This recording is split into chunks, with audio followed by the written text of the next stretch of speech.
السلام عليكم ورحمة الله وبركاته. السادة مزارعي الفول البلدي، يا رب تكونوا بخير.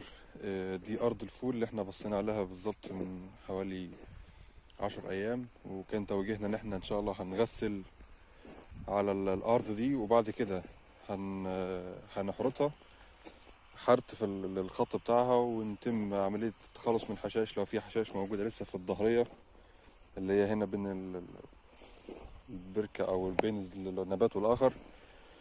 وتمت فعلا تخلصنا منها، والوقت الحالي جاي نقول لحضراتكم ان احنا هنبدأ بعملية تفتيح الخطوط والوسطنة اللي قلنا عليها ان احنا نوسطن الزراعة دي في نص الخط.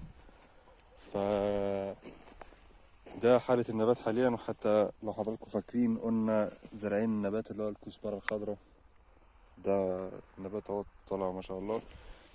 الغرض من عملية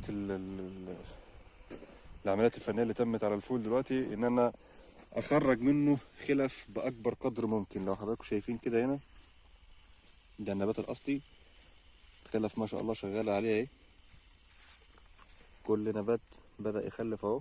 ودي فايدة عملية التعطيش اللي بنعملها في الاول، والتغسيل اللي عملناها دي، وطاقة الايد كده ان احنا